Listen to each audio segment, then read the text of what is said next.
Oh, baby, we are back. We are back in Krown's Crypto Cave. It's hump day today. It's a nice little Wednesday, the last day of the month. Big month closure coming up here in all major markets. It's not just the monthly. It's not just the daily. It's also the fucking quarterly. We only get 4 of those a year, actually. So with that said, big day today on the higher term time frame. Is going to be obviously a phenomenally important portion of this analysis as I make sure that my microphone's actually working. It is. Okay, that's good. That's a good thing to be making sure right when you start fucking recording. Anyways, with that said, I would like to wish everyone the best and the happiest. And what else do I want to say before we get into this? Oh yeah, that's it. I actually do have a bit of a need right now. So if you are a programmer, I'd actually love to work with you. If you are especially what's called like I don't know, qualified in RSS feed. Does that even make sense? Or is this is that a media corporation or some shit like that? Anyways, more importantly, if you actually, if you are a programmer in a more serious tone, actually would like to work with you.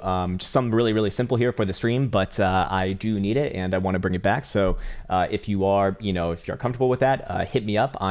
We can obviously do this for like a paid contract, or we could do this, some sort of exchange, whatever the fuck it might be. But if you are that kind of person, email me at Eric, ERIC, at crowntrading.net, and we can talk it out. Hopefully hopefully not too many emails, but at the end of the day, man, that would be super cool. And let's get into it right now on the Krown Trading application, which by the way can be found at app.crowntrading.net, and it is by the way free, and it is in the description below right there for your taking. Anyways, we do see a couple of very interesting things right here. Bitcoin dominance actually rallied off that 59% region yesterday, as Bitcoin obviously did reapproach the top side of the higher term time frame range.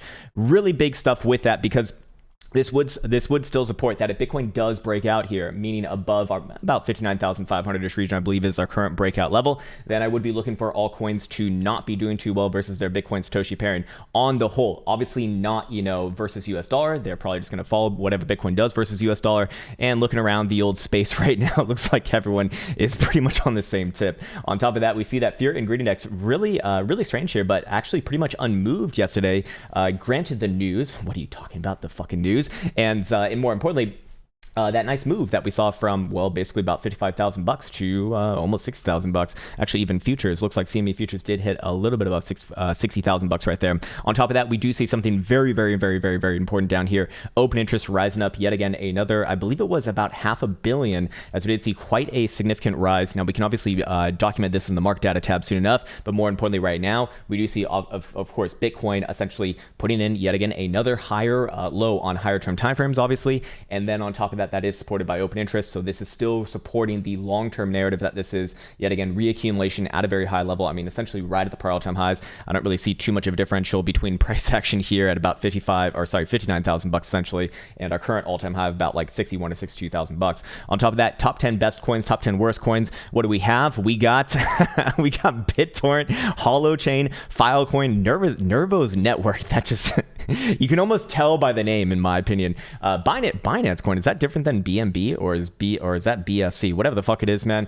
Gaining 11%. Jesus, man, this is just insane. We certainly are in the midst of some sort of an altcoin season, if you want to call it that. And on the top 10 worst coins, what do we see? Algorand. Yeah, I remember that one popping up quite a fair bit. Nem. No, not my Nem. Blockchains. Bastards. Harmony switching on over there now. And we see even Polygon and Compound, which I believe were there, on the top 10 best coins yesterday, along with Solana as well, actually. And actually, Tezos rounding out that list too. Anyways, onto the market data tab we go. Let's see what we can discover right around here. Yes, this is what I was looking for. Open interest, almost making new all-time highs, by the way, above our March 13 high, which is actually Bitcoin's current all-time high. So I would still be looking at this as more or less a bullish signal leading into, especially to the month of April here. I mean, I'm not really going to be saying anything that's like too out of the ordinary today, because this has all been a setup for like the last week or so, as we've been starting to really focus down on the higher term timeframes, as I typically like to do on the high at the end of the month, as this is again a very big one, being also the quarterly closure as well. So this would be more or less good alongside price action, technically speaking, just in more or less continuation phase as far as the medium and higher term timeframes go. Obviously, lower term timeframes going to be oscillating to and fro, so it's not just going to be a straight line to the upside, but I do still remain overall bullish, mostly on the higher term timeframes. Now, there is one thing there's one big thing in the underlying market dynamics here. that I do want to point out that does make me think that Bitcoin perhaps will play out a little bit of a short-term pullback first before giving an actual try to the upside.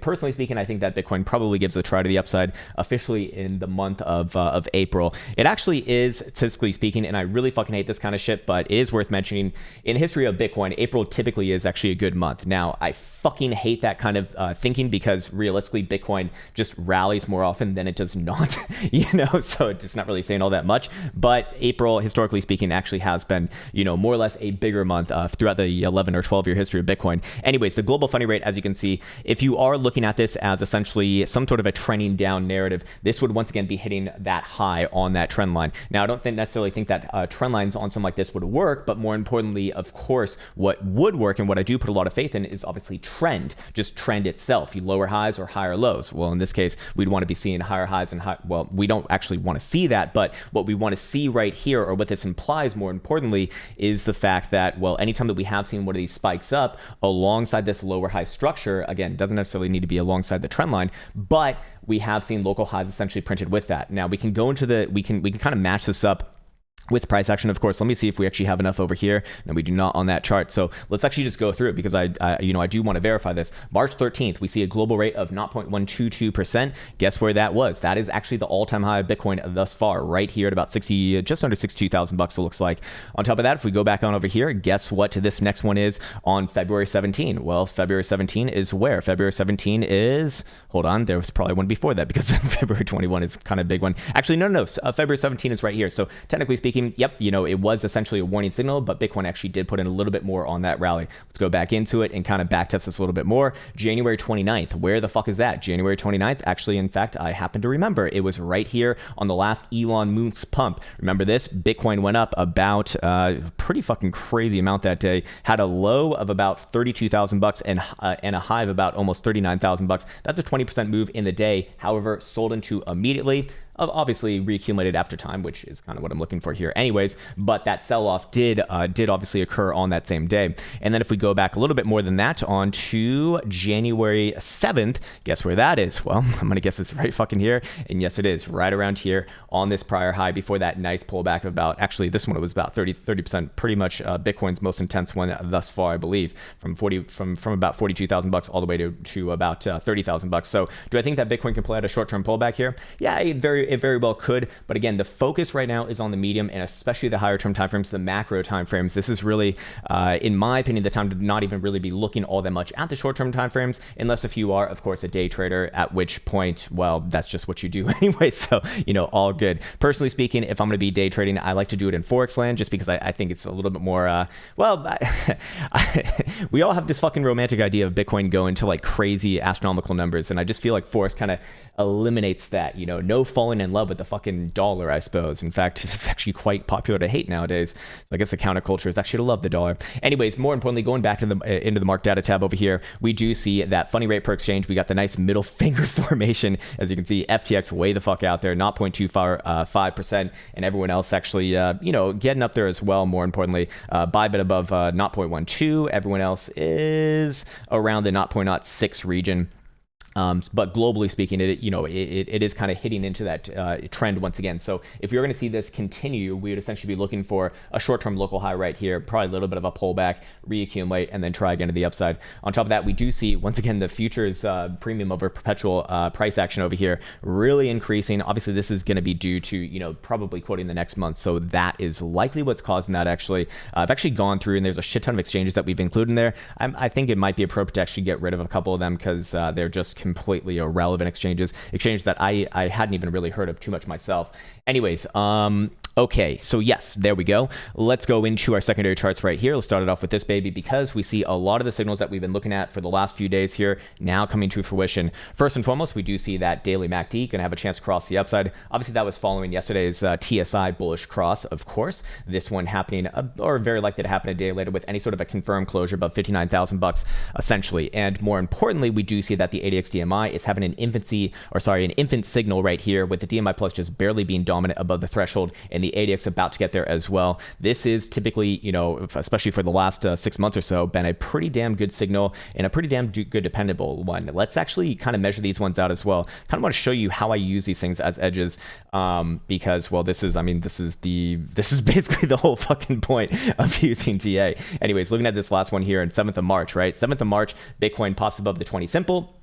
And what do we see? We see a clear run over to the topside trailing band here. That's actually our all-time high. And that was, again, 7th of March. So about a 21.5% move right there. Again, looking just good pretty much the whole way through. On top of that, we go back on to the last signal before that. That was very, very similar. That would be our 1st of February rally. And guess what? Pops above the 20 simple on our trailing bands right there. And then runs all the way up to our topside trailing band almost immediately for 41%. Pretty fucking good. And then continues on for basically a 73% gainer. Now, I think that that's a little bit egregious right there, but a 40% one off the first leg, pretty fucking nice. Anyways, on top of that, let's see, we have a few fake out signals on the DMI minus, but that is why you only take signals on the same side of the macro trend if you want your hit rate to improve. Anyways, looking at this area over here, 12th of December, guess where that is? 12th of December, right fucking here, pops above the 20 simple, and we go on a little bit of a run now, don't we? Almost immediately up over the next few days to about 27.75%, and then ultimately, I mean, this is just a massive, humongous move, 125%, you know, on the next reversal. Then what do we see before that? We have another signal actually coming in from here. Let's see how this one did. Yeah, this one would be an example of one that actually didn't work out all that well. And, well, I mean, it still actually worked out, to be fair. From signal given right here to next high, that was still about a 13.5% move, but definitely an outlier thus far compared to the historical data that we do have. Moving on to this one over here on 8th of October, what do we see? Very, very, very, very, very similar stuff. Pops above the 20 simple. That gives the bullish buys here. Then we get the DMI plus ADX signal at the same time, pretty much runs to the top side Toronto band immediately for a 10% move, and that's just continuation. Another 27.5 right there. So that number coming up quite a few times. On the lower end, we did see about a 13.5% move. On the upper end, we did see like some crazy 100% type moves, you know, but on average, or at least if we kind of get rid of the extremes right there, 20% was, you know, more or less somewhat consistent. And looking at this right now, you know, from a Trollinger Band perspective, what are we doing? We are back above the 20 simple. We are seeing this infant signal as I just related it. MACD is about to cross the upside with any sort of a closure above 59,000 bucks, which Bitcoin's currently about 200 bucks away from right now. And Bitcoin once again testing this long-term trend line on our daily Stokes, which is coming in all the way back from literally slightly more than a year ago right now, March 2020, where Bitcoin was doing the coronavirus dump times, right? And that is connected with our September lows. That was your rally out of 10,000, of course, on that macro base, macro low as well. And then of course our late February rally, that was essentially to our new all-time highs, and then once again testing it just a few days ago, actually on the 27th of March. So that's well, I guess that's like 4 days ago, but that's why we kind of identify all these things. That's why I really want to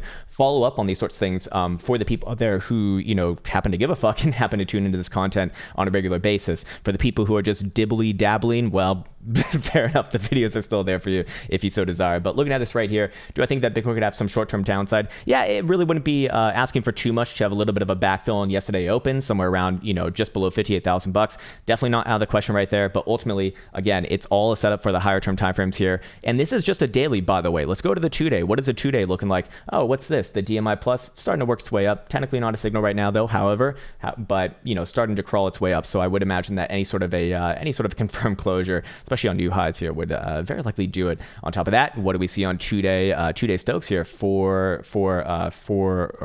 what did we just see on 2-day Stokes here?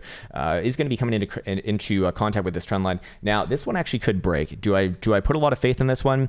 No, not as much as the 3-day, I believe, from last I looked, which was way over here. Yeah, this one's actually gonna be hitting it right here, right now, especially at the edge of the bullish control zone. Not looking as good, but what is looking a little bit better is, of course, the DMI plus signal, which is, once again, dominant, just barely. Do want to see a confirmed closure on this one, plus ADX strengthening as well. You know, it's looking like the beginning of a decent signal.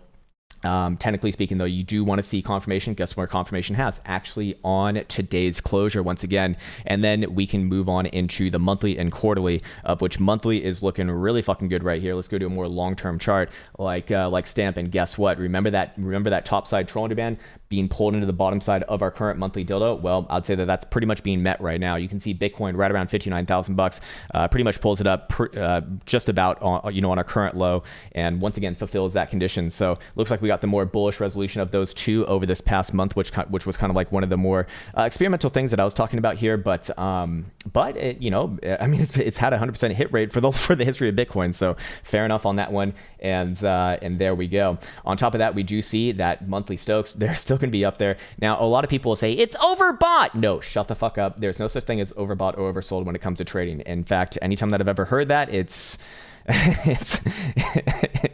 well, I won't finish that sentence because it's just fucking rude. But more importantly, when you see something in the critical zone like this, what it implies is it implies a very, very strong rally in this case. And so I'd be actually looking for some sort of a range between the edge of the critical zone and then of course this level down here, or the other edge of the critical zone at 80 region. That is your strong trending move, and until it actually comes back down below there, I actually have no issue with this at all whatsoever. Of course, while Bitcoin has been trending above the top side Toronto band for 1, 2, 3, 4, 5, 6 months now, barring any sort of like a $15,000 dump before the end of today. Could very well happen. But to be fair, we actually haven't seen a $15,000 dump in one day. Maybe I just jinxed it though. But again, we've seen this sort of condition several times over the history of Bitcoin. So technically speaking, 6 months in a row, yeah, it's getting a little bit more aggressive there, yes. But I do think that this is further helped out, especially when we go over here to the quarterly, because the quarterly is obviously having a massive, very likely closure above the top side of Toronto band, and that is going to bring the top side Toronto band up from 35,000 bucks currently speaking, probably to about 50,000 bucks. The reason why I say that is because based off of October closure and December closure, or sorry, I suppose January open right there, we did see it rise up about 50%, and this move is very much comparable. So 50% of like 35,000 bucks would probably put us somewhere around 50,000 bucks, and that would be a major quarterly base actually. So I'd even go as far as saying that, assuming that Bitcoin does close basically anywhere above 55,000 bucks today at 8 p.m. Eastern time, I'd be looking for Bitcoin to trade above 50,000 bucks for at least the next 3, probably even 6 months, maybe even for I won't say it, but you know where I'm going with that, as we have seen, these sort of conditions met in the past, and well, it's been rather impressive results, I'll put it that way. But I don't want to get too off into fucking Moonboy land right now. I do have my Moonboy videos, of course, available in the long-term analysis playlist, but I don't think that's going to be a good focus right now, because the quarterly is something that's very tangible, and it's something that, we can actually see in action right now. And as you can see from a momentum oscillator perspective, it's pretty fucking nice as well. We do see quarterly DMI plus still very much dominant, ADX still strengthening right there. We still see that actually quarterly Stokes are just going to be getting into the bullish control zone for the first time since when? Since July 2018, actually, where it actually left it. And realistically, the last time that we actually entered into the bullish control zone was April 2017. Let me show you where that was on the chart. Where did the Boolah start touching the bastard bears on this chart? That was right fucking here. That was right here, starting at a closing price of about $24.50 to, well, your ultimate high at about 20,000 bucks. Rather interesting. Now, again, do we have a lot of iterations on this? Fuck no, we do not. Would I be putting a shit ton of weight on this? No, I would not. But when you combine it with the monthly, it does start to look pretty, it starts to paint a nice picture here. So I suppose I keep my bullhorns on for the long term, but let's now mediate that with our short term. Well, actually, before we mediate with the short term, let's go over here to the daily. Let's follow up on the daily Tsi signal. And yes, indeed, the closing conditions were met yesterday, and we once again do see a bullish cross in the bullishly biased zone. And more or less, I favor that as that has been actually rather consistent here. What do we see as far as daily divergences? Hidden bullish divergence still playing out. I like that. 2-day, same thing. 3-day, same thing. It's all good right there. Let's see if the 5-day is closing today too. But well, I don't know if it is closing today. Yes, it is. It is closing today actually, and that will confirm hidden bullish evidence with any sort of a closure here or higher as well. I mean, this is just looking, dare I say, very obviously like continuation. Of course, when we mediate this against our look on CME chart, which I think is a little bit more obvious here, we do see what we do see. Well, essentially, actually, this would be an ascending triangle. If I am charting this as an ascending triangle. It actually would have been broken last night, which I'm a little bit surprised to see here. This would not be breakout volume, certainly. So what this would imply actually is that if you are looking at this as an ascending triangle, you're looking for the breakout to continue today. If that does not happen, very likely will fall back down into range, very likely will fall back down somewhere around the 20 simple in my experience, and that's going to be rising up to about 56,000 bucks. That could play into a short-term pullback narrative. So I am a little bit skeptical of this level right here, but of course we do have a full day left of trading, so that's about 16 hours and 10 minutes and 4 seconds and counting right now. So a lot of things can happen during that time, but for right now, you know, it is a bit of a ticking time bomb, and it would have natural targets up to, if you are looking at this as an ascending triangle, up to the 3.618 Fibonacci extension right here, which is actually right around 70,000 bucks. So I do like the confluence on that.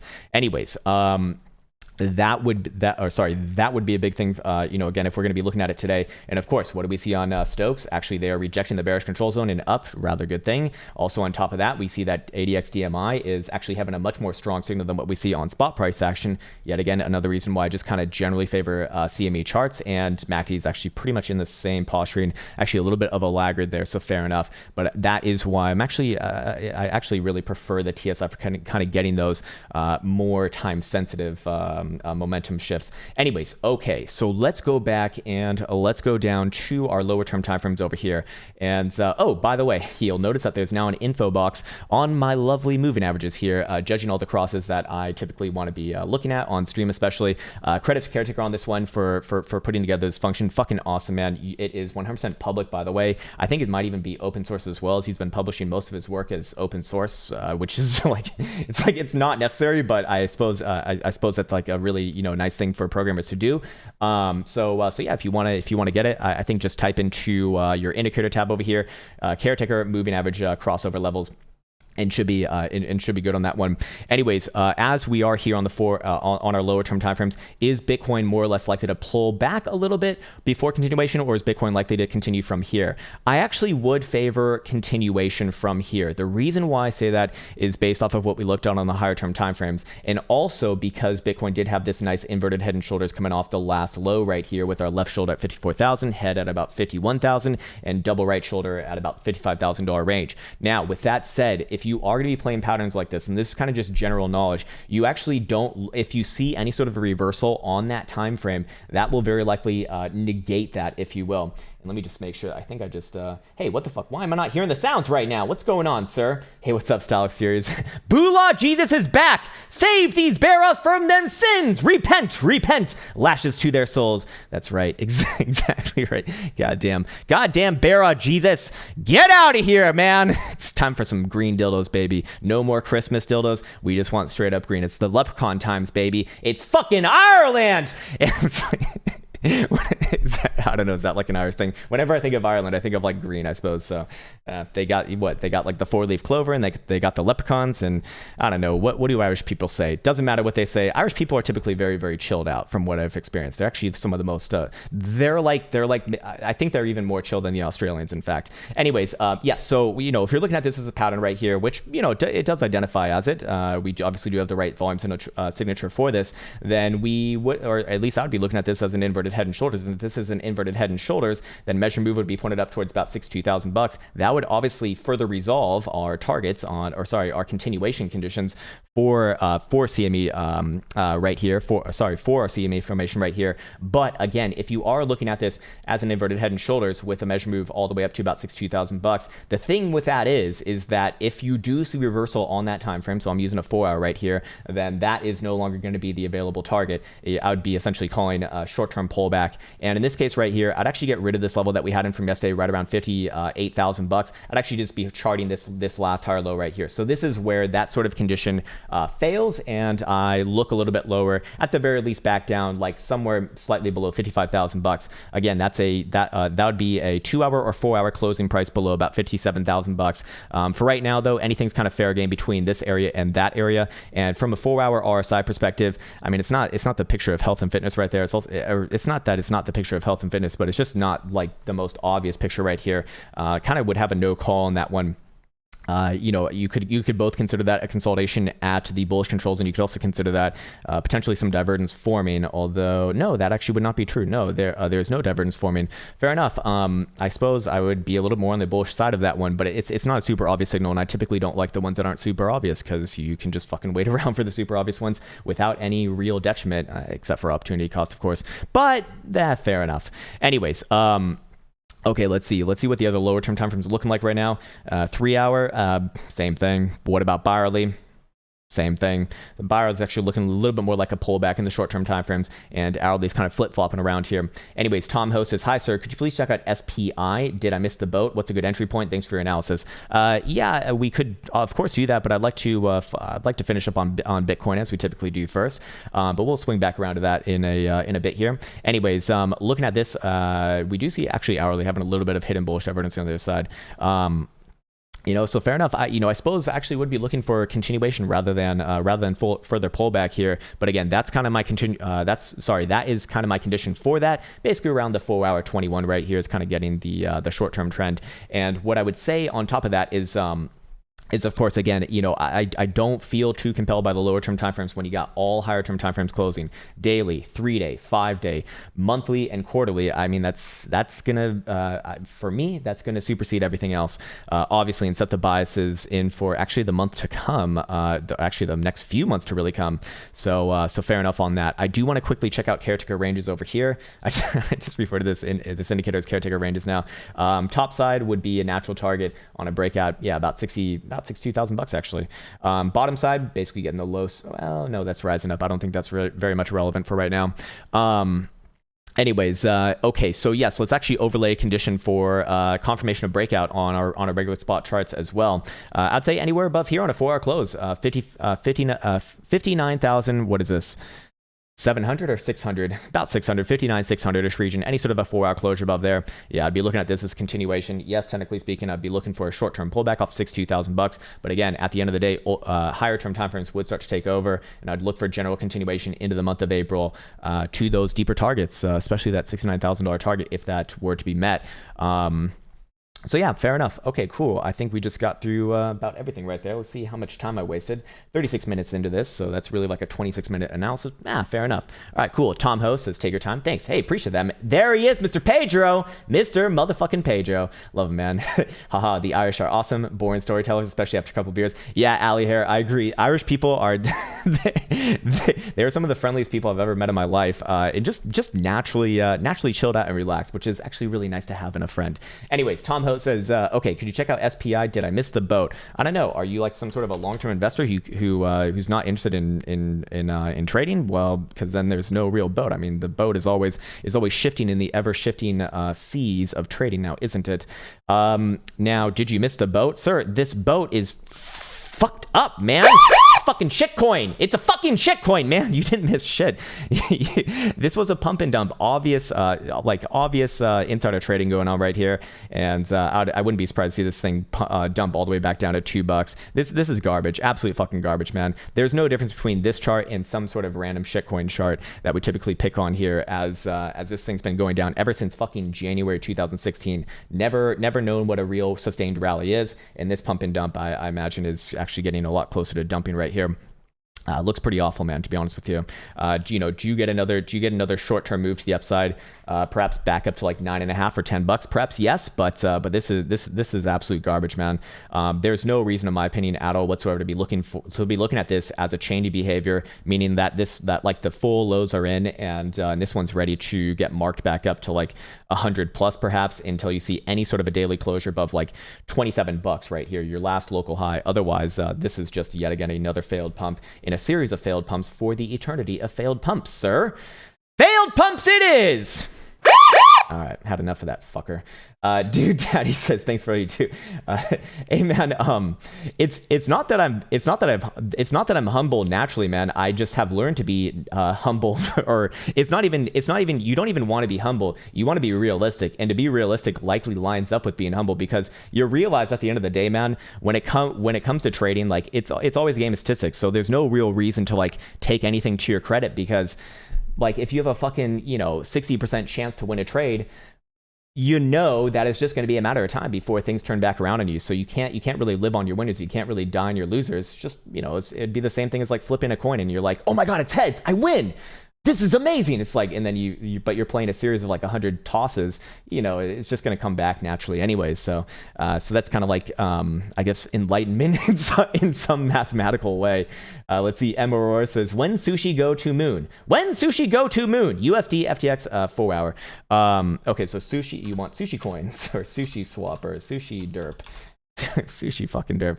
Look, man, I can't take this shit seriously when they call themselves fucking sushi and they got like chef whatever the fuck. Looks like distribution at the top right now. I'd be looking for a short-term move to the downside, $13.5. I know that you said FTX, but they're going to be the same charts, I'd imagine. I can quickly check out FTX if it really makes you happy. Were you wanting to look at perps? No, it just looks like regular USD. Imagine it's the same chart. Oh, what do you know? The same fucking chart for the same goddamn asset. Exactly. Yeah, I'd actually be looking for this one to probably come down a little bit more. Maybe try another bounce somewhere around this last little local low, about $13.5 to $14 region, as this price is slightly different here. Yeah, low of $14 on this one versus the other one, which was like $13.5. But it doesn't look too hot right now to me, actually, especially coming to the end of the month. This is looking a lot more like a sloppy toppy right here. Wouldn't be surprised to see this one actually come down in April to about $11, and we don't really have enough history to kind of accurately judge this one in my at least for me as it stands. But short term, I would be a little bit more bearishly angled. I can give you a condition on the other side, however. What I'd be looking for is kind of the range high coming in from this past week at about 16 and 3/4 right there. As long as you're below there, no reason at all whatsoever, in my opinion, to be bullish. But if you do, if you just take this area out to the upside, I'd be looking for another retest somewhere around about $20, and then kind of reassess after that. But for right now, I'd be a little bit more short-term downside angled.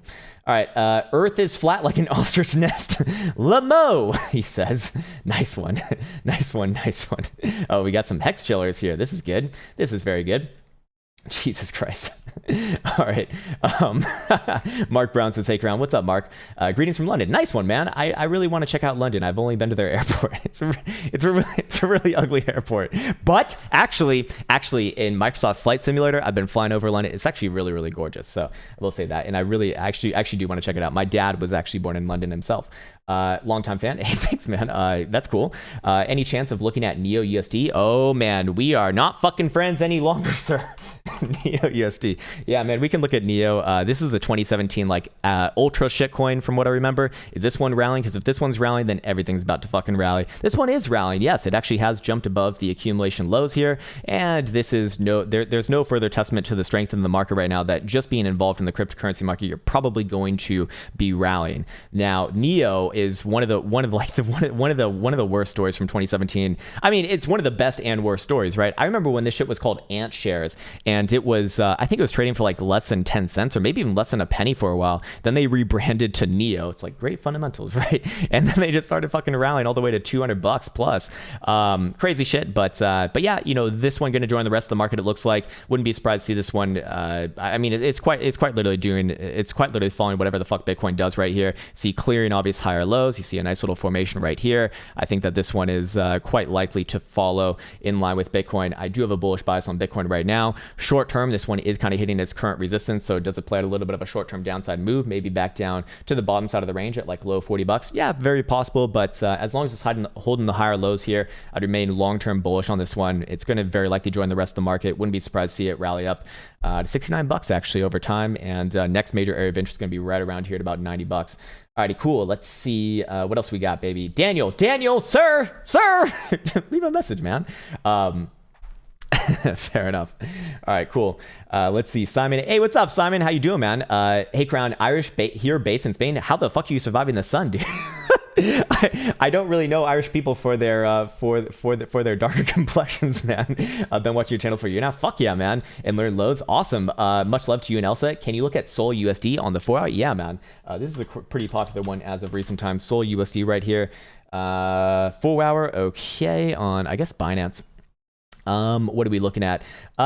Looks like it actually is kind of breaking out here on your shorter term timeframes, but is it going to continue exactly from this current point, or does it actually jump back down to range? I wouldn't be surprised to see this thing actually test back down to like 17 bucks. Long term though, I would be looking for general continuation here. I mean, this I believe we looked at yesterday, and it was something to the tune of, well, it's just something to the tune of continuation is what it's looking like to me, man. You know, when I'm looking at the daily right here, I imagine the weekly and monthly are going to be more or less going to be more revealing than that. Monthly's very obviously continuation here. So coming into April, more importantly, I would be bullish. I know you didn't ask about that. You asked about the 4 hour specifically, but I'm kind of struggling here with the 4 hour, and I want to be honest with that because I do think that the 4 actually has actually could very easily come back down and swipe like 17.5 region.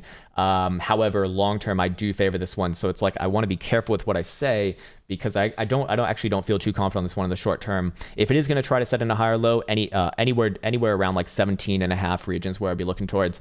But I'd really favor the upside here on the higher term timeframes. More importantly, if that's maybe what you're more concerned with, which sometimes you can't really tell. Winning Choice 87 says, hello, sir. Cardano USD 4 hour daily. All right, let's check it out. Let's see what Cardano's got going on. Cardano USD, Binance, and you said 4 hour and daily specifically. All right, 4 hour, just sideways in a range.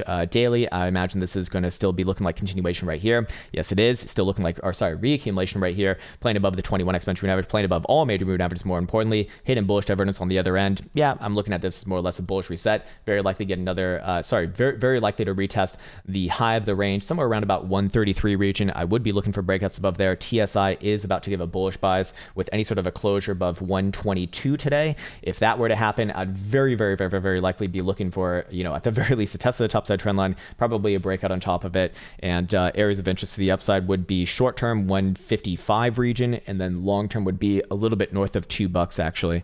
And I don't really see any real reason to be bearish on this one as long as it's above, especially above 97 cents. No real reason to be bearish on this one. Continuation is the name of the game here. Again, looking at the monthly reveals all. You can't hide from the fucking monthly, as this one actually does have some history, and this is very likely to continue over the next few months to new all-time highs. Anyways, let's see. M. Aurora says, one more, please. Sure, man. BTMX bull. Oh, this must be like some sort of FTX contract. They have some really cool exotic contracts, actually. BTM. Oh, no, this is Bitmax. Bitmax? What the fuck is this bullshit? Bitmax bullshit right here. All right, is this a 3x long? Is this what you're looking at? Or are you looking at this one right here? I'm guessing it's this. No, well, they're both 3x longs. Versus Tether, it looks like. Okay. Oh, good morning, sir. How did you... No, she went back into her room. It's like a little crab going in and out of her shell. Yep, that's right. Back to the fucking bedroom with you, sir. Why are you laughing? There's nothing funny going on right now. It's ridiculous. My girlfriend is she is so disrespectful yesterday. So fucking disrespectful. She keeps on calling me a boomer. So... fucking hate her. All right, she's gone now, so fuck her. Anyways, yeah, looking at this, not so impressive on the monthly, but I imagine this is going to be, nope, not so impressive on the daily as well. I'd be looking for a bit of a range here. Probably does drop back down to like 150-ish region. I don't trust this one, however, man.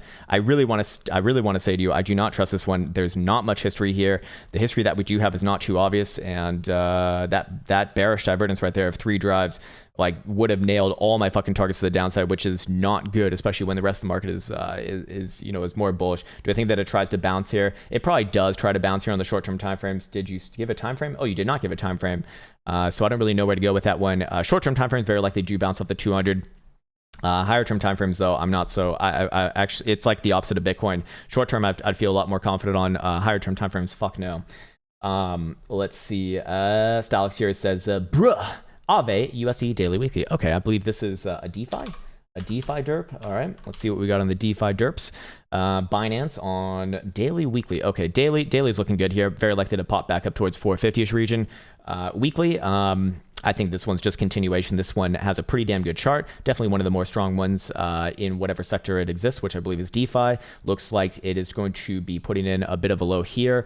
On the weekly, yep, I'd be looking for continuation here into the month of April. Very, very likely. Daily even is short term looking fine to me too. Next sort of signal I'd want to see is I'd want to see daily TSI cross above the 0 read right here. If I see that, that'd be a damn good signal that you're probably going to see continuation from whatever current level that it's at, especially on low HVP. I mean, this is clearly a nice consolidation in a higher low structure over a long period of time. Good. Generally good. Burnt Krem says, hey from Seattle. What's up, man? Not a Marine. All good, man. I actually really like Seattle. I think it's actually kind of an underrated city in the U.S. It's really, really nice. It's like a cleaner San Francisco, I think. Like a lot cleaner, that is. And you probably don't get that joke because if you haven't been to San Francisco, it is dirty as fuck. There's actually, in fact, an app. There's an app that you can get on your phone that will tell you about the myriad of shits that could be around you from likely homeless people on all of the different streets in San Francisco. And I'm not even fucking joking, like at all, what bit. I'm not like, it wouldn't even be an exaggeration to say that the whole map is literally covered in little poop emojis. It actually quite literally is that. I don't think that Seattle's that way though. Not a Marine. Link USD on daily weekly. Okay, let's check it out. Link actually has not been getting too much love as of recent times. People don't seem to be asking about it as much anymore. Where are those damn Marines? We got daily weekly here. Daily, very similar to the last chart that we just looked at. I'd be saying the same thing about the TSI, but it's actually not looking as good there, to be honest with you.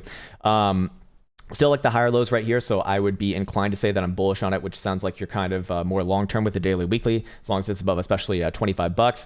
Weekly is actually not all that hot either. I'd be looking for Bitcoin for direction, to be honest with you. If Bitcoin moves the upside, this one's very likely to follow, but when I go down here to the lower term timeframes, this one is not as obvious, I would say. Now, we do have hidden bullish evidence on the daily right here. What about the 2-day? No, we do not. I mean, at least that one's already kind of played out and looks like it mostly failed. What about 3-day? Yeah, we don't even have it on 3-day as well. In fact, the 3-day is having a dual continuation sell signal here. Honestly, man, I might actually be looking for some downside on this one, maybe like 21 and a half to $22. Again, whatever Bitcoin does, this one's likely to mirror, but I actually really do not feel too compelled about this one. But technically speaking, I should not get bearish on this one until we actually break below $25. If that happens, I'd be basically targeting a move down to about 21 base. So fair enough on that one. All right, let's see what else we got, baby. I see Mr. Shibley, but hold on, we'll get there soon enough, sir. We'll get there soon enough. All right. Jesus Christ. Okay. It's Earth is hey, what's up, Mimi's that butter my biscuit? How you doing, man? Hey, dude, don't you fucking dare. Don't you fucking zero respect. Respect your elders, you ungrateful fuck. Oh my god. You are the worst girlfriend ever. God, it's fuck here. What the fuck? Yeah, it's called Finland. Get used to it. Earth is flat like an ostrich nest, says buck in the dip. Buck in the dip. Keep it stinky. Nice. Just like Linky. Fair enough. All right, we have some Link Marines in the house. Bit Finesse, how you doing, man? Will you check Hex USD daily? I mean, I guess I will now. There's a lot of Hex love as of recent times. I wonder what that's all about. Uniswap or HitBTC? Probably HitBTC is going to have the history here. To be honest, looks good. Look, this is not a comment in any way, shape, or form about the underlying technology. I have nothing to say about that. But as far as charts go, this would be good, actually. It actually does have a long-term uptrend. I know I'm going to get a lot of shit for that. But look, just specifically looking at a chart, it looks like we actually looked at this one, I think, a week or two ago. We got the breakout on it, so I would be looking for further upside. See if we already hit the measure move on this one. I imagine we actually just did. So, hey, not bad. I'd be looking for continuation to new all-time highs, however. Monthly's probably going to be looking good here. Yep, monthly. Look, again, this is not a comment on the underlying technology. Any sort of a closure today above 0.018, basically like 185, I'd be looking for significantly new all-time highs coming into the month of April, May. Probably back up to 4 cents if that were to happen, which is kind of fucking crazy. Oh, there you go, man. Everything in this market rallies. It's currently nearly impossible to lose money in this market right now. Now, that is obviously not true because I'm sure that there's people out there who are still trying to like be very cute with their shorts. But at the end of the day, man, this is why I have those rules. This is why I have those very specific rules that I need to see a reversal first before I switch around to really looking for any sort of significant change of behavior, or sorry, will not change behavior, but in this case, downside, obviously, on the other side to the upside. But I'm never going to be able to call the ultimate high. I'm never going to be able to call the ultimate low. But this is why I have those conditions, man. Look, it's been doing this shit ever since fucking September. Fair enough, fair enough. Don't fight the market. The market is never wrong, as they say. Shibley says, whatever you do, do not look at pi cycle top indicator. No, I would strongly disagree with that, sir. I would strongly disagree with that. I can't. Look, I'm not saying this. I'm not saying this to you, Shibley. I'm just saying this in general. But I cannot believe how much of a meme this has become and how much of this has been misinterpreted.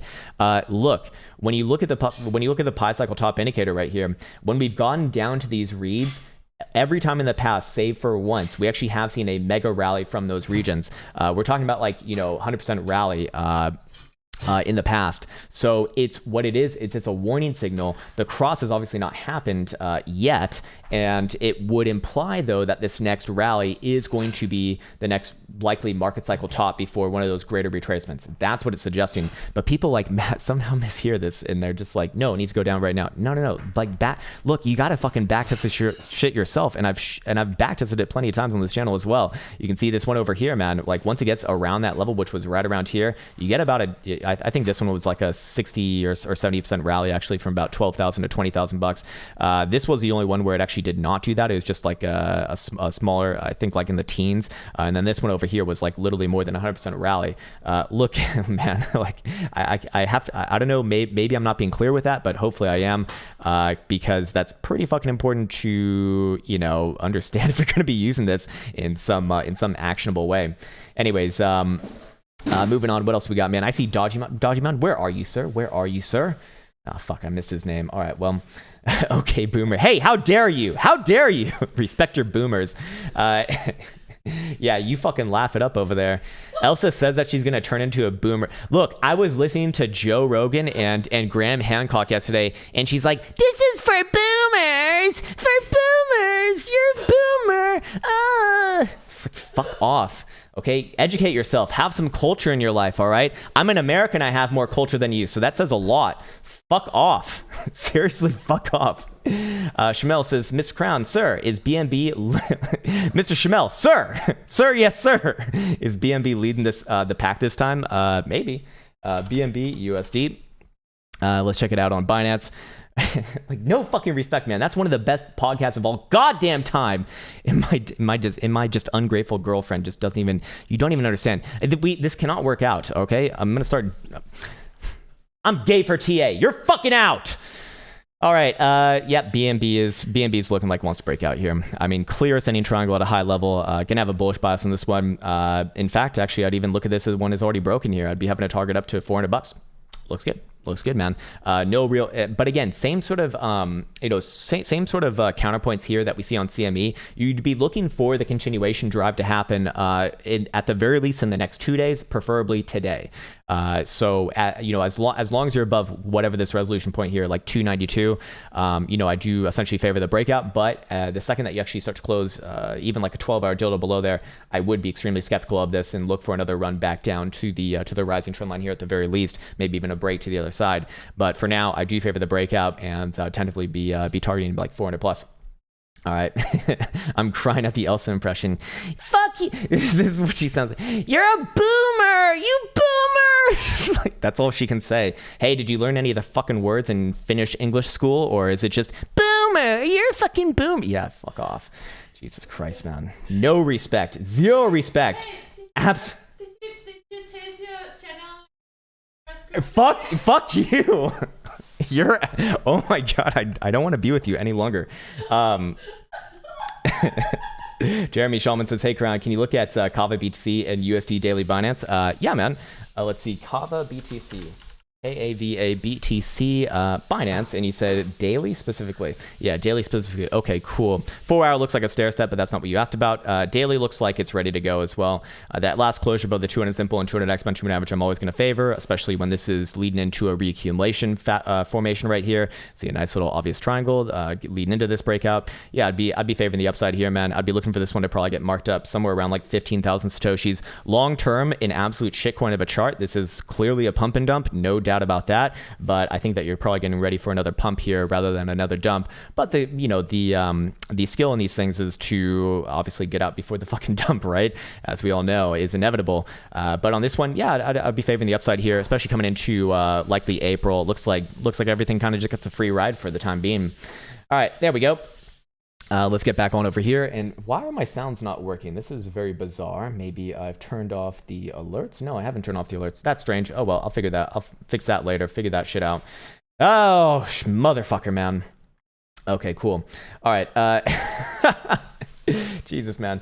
Krown, can you look at API 3 USDT, please? Sir, that's the fucking scam coin that keeps on, like, assaulting my comment section with, have you heard of the API 3 coin? It will get many X's and you will be able to retire on beach with boobs. It's like, what the fuck? Yeah. Look, man. Do you have a request? Can you shut your mouth and get out of here? All right. You're on timeout, lady. Ethereum USD daily. Yeah, let's check it out, Krosnick.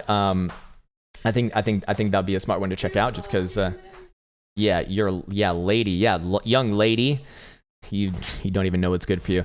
Short term, might actually be looking for a little bit of downside here, perhaps 1780-ish region. I don't think is out of reach. Kind of similar to Bitcoin. You know, I wouldn't be surprised to see a little bit of short term downside. It wouldn't really change around biases or anything.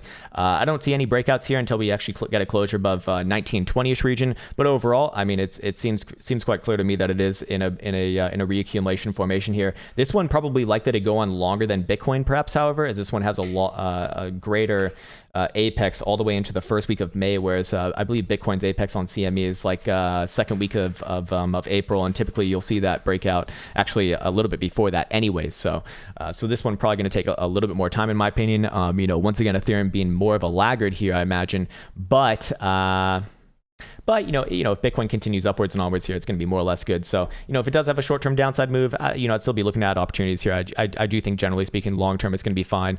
Monthly is clear continuation. So if you are concerned with the higher-term timeframes, that's kind of what I'm looking at.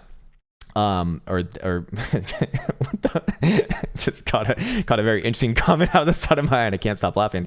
But yeah, any sort of a closure like this at the end of tonight, 8 p.m. Eastern time, then I would be looking for a general continuation into April, May, very, very likely. Targets the upside on breakout. Essentially, Bitcoin likely confirms it anywhere around like 2,500-ish region, more long term. All right, cool. Dr. Bitcoin says, hey, Krown, MIR USDT on OKX. Oh man. No one talks about OKX anymore. That is so interesting. Yeah, we can definitely look at that, man. OKX is actually one of the most liquid futures exchanges, but I don't know how much of that is real trading, so to speak. Same thing here on the daily. I do favor this one as long as it's essentially holding the uptrend. You got your last little breakout above 767.5. So I do like this. I mean, to me, this is just continuation here. If we look at the higher term timeframes, which we don't have a whole hell of a lot of history on. In fact, certainly not enough for me to feel comfortable with. But again, I generally look for this one to just continue here. If it wants to play at a bit of a pullback, I mean, anywhere down to like 7.5 is certainly not out of the question. But generally speaking, I'd be favoring the upside here. No real reason to be bearish on this one. For the time being. Bless you, non-boomer. So fair enough, man. Just general continuation. Again, grabbing onto the general strength within the broad market here. Stocks here says Ocean USD daily, weekly exchange of your choice, sir. Oh, nice. All right. So we got OCEAN. Hey, god damn it. There we go. Ocean USD. Okay, you said daily, weekly. Okay, I think Binance is going to be the one to go to on this one. Daily, looking just stepping up here. I mean, they're all like a fractal of the same chart, it seems like. TSI, almost in the midst of giving you a bullish signal. If you do get a bullish signal on TSI, I would be looking for new highs on this run. You also said weekly as well. This one has an okay amount of history. Again, we don't have enough for the weekly, actually. Obviously, we're not going to have enough for the monthly as well. But it's, if you see any sort of a closure here by end of tonight, this is extremely likely to get continuation of new all-time highs into the month of April here. Daily, honestly, I'd probably be looking for daily continuation out of this current level. Maybe a short-term move down to like 140-ish region, but it doesn't sound like you're really concerned with that. I'd be looking for general continuation here. Daily hidden bullish evidence off the low as well. 1, 2, 3 drives. I'm gonna favor new highs on this one. Can you check Ocean on KuCoin? I suppose I can. Is this one going to have more history or going to be more relevant, or what's the KuCoin all about, sir? It seems that actually we do not even have KuCoin on this on this whole list of shitcoin exchanges, man. That's pretty bad signal. that's pretty bad. All right, let's see. All right, I feel like I missed maybe a few over here. Let me double check that I've gotten everything. Jeremy Shulman says Kava BTC. I think, or did we already get that one? Let's see. Kava, no time frame involved, so that's not good. So we'll just go with the daily weekly here. Oh nope, we already did this one. Yeah, this was the old pump and dumper. Probably getting ready for a bit of a pumpy though. So okay for now, I suppose. All right, cool. What else am I missing over here? Does Elsa trade? No, she's like afraid of numbers. It's actually pretty funny. She will like freeze at anything that's like a number. She's definitely more of a creative type. She actually edits a lot of the videos on my gaming channel, which is pretty damn cool. And also my Twitter videos. For like a lot of people think that I make my own Twitter videos. I don't. I don't have those capabilities. She actually makes them, which is pretty damn cool. All right. Whoa. God damn. What the fuck are you doing? Aggressive. New 510 says, Krown bro, frick. New bro, frick. Mary Kill S-Coin edition. Okay, which shitcoin, man? Which shitcoin? You need a list of coins, sir. Have you played this game before? Have you covered traditional? No, I have not. Let's actually go check those out right now. This would be a good time for that. Help out with the general buys, especially in the short-term time frames here. Let's see. Dow Jones, what are we looking at? Yeah, we did see a little bit of that pullback that we spoke about yesterday down to the 21, about 32,850-ish region. Do I think that it pulls back a little bit more? Let's see. What are momentum oscillators looking like right now? Yeah, it actually looks like it could be possible. Let me go back on over here too. I would like to see what we are looking like on this chart. Where's my Dow Jones? There we go. Let's go to a 4-hour as well. No, 4-hour over here is looking a little bit less likely. Could very easily come down to like 32,700, but I'd still be bullish on this one coming to the end of the month. There's nothing bearish at all whatsoever, even a little bit about the monthly here. I'm going to be bullish for new all-time highs coming into the month of April, extremely likely. Still looking at what was my next target to the upside? It was like 33.5 or something. Let's see. Yeah, about 33.5, 33.6 region, probably into April. Let's see what Nasdaq. I imagine they're all going to look like the same. Essentially, Nasdaq probably a little bit more under pressure, but let's see if it could put in a bit of a higher low there. Yes, it did. Hey, not bad on the 4-hour, but it's also not super obvious here too. I would not say this is certainly not a confirmed higher low, and I gotta favor the lower highs as long as that's going on here too. So here's what I'd say about Nas. If you see a bearish cross on the TSI, I'd be looking for another run at the lows, probably back down to about 12,650. Until that happens, sideways in a range is, it's not very helpful what I'm saying right there, but I don't feel confident enough to call a direction on this one when you got what's going on in Dow Jones and in SPY futures, because both of those are still looking more or less fine to me. Now, on the same side, I would be looking at the TSI to actually give a counter signal in this one to probably join the other two major indices with any sort of a closure above the zero read right here. And I'd probably be looking for a retest of the top side of the range, like 13,250-ish region, and probably gets ready to try some new highs after that. Again, any sort of a closure on this one above $13,000 today, I'd be certainly looking for continuation into April. Again, hidden bullish divergence coming off that last higher low right here, so I still kind of favor that, although that's mostly played out. SPY futures, I imagine more or less the same as Dow Jones, and yes, we are getting it's looking a lot more like continuation here as well. By the way, we are getting our first sort of stint into the bullish control zone for the first time in a while. Again, off that hidden bullish divergence, I favor this, and this kind of bodes well for just about everything within the world and everything in the greater market, Bitcoin included. Yes, there's going to be downs within that general up, but I'd just generally be bullish on most things. I suppose in the greater markets here, based off that, and in Dow Jones. Jeffrey Hammond says, morning Krown. Hey, morning, sir. How you doing? Long-time lurker. Well, show yourself. Reveal yourself. Thoughts on Clove? Sure, man. Yeah, let's see. C-L-O-V. C-Love. Okay, so it's some sort of health investment. Don't see any bullshit cryptocurrencies here, so this is good. We get to look at real stocks. But what is the fuck is this garbage? Man, what the fuck? Get these shit coins off my lawn! Yeah, you think that's funny, don't you?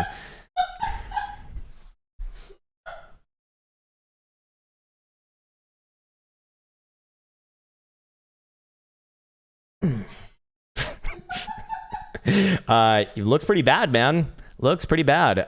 Wow. Yeah, this actually might be the worst chart of the day. Does it bounce here on the short-term time frames? Or did you give a time frame on this? You did not give a time frame on this. Yeah, no time frame on this, sir. Probably does bounce a little bit here, but I have no reason to believe that the trend is in any way, shape, or form reversing, especially with momentum actually just having a fresh, hey, fuck you, just having a fresh cross to the downside, it looks like. Hidden bearish divergence off that last high, but that's already played out. Certainly, I mean, that's a move from like $9 all the way down to $7. That's actually quite a significant move right there. Probably tries a bit of a bounce here, but this one's long-term bearish. So I don't know what time frame you're looking at, but long-term, I can tell you that I do not like it at all whatsoever. Okay, Stuart says, hello, sir. Can you look at my beloved VET USD? Oh, motherfucker. Oh, we have a VET chain here. Yes, we do have a V chain, a VET chain. It's the one that's people used to say this one's partnered with the Chinese government, right? Is this the one that did the giveaway scam? No, that was Walden chain. Yeah, VET chain's not as easy to pick on as Walden chain because this thing's actually like doing something interesting here. To be fair, I shouldn't be mean to this one at all. This one is certainly not of the same category. Short term, I probably would be looking for a little bit of a downside move back down to like 8.5 cents. But long term, I mean, this is going to be, I'd be looking for bounces around there.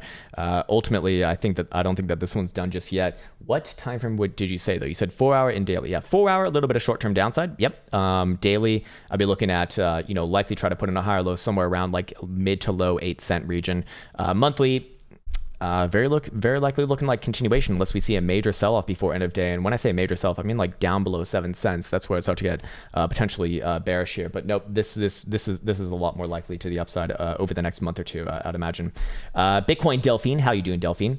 I saw a Lil Nas video, or Lil Nas, Lil B, Lil bitch. You know what that's from? It's fucking what's it called? God, what was his name? Is it DMX? Is it DMX? Yeah, I think it is DMX.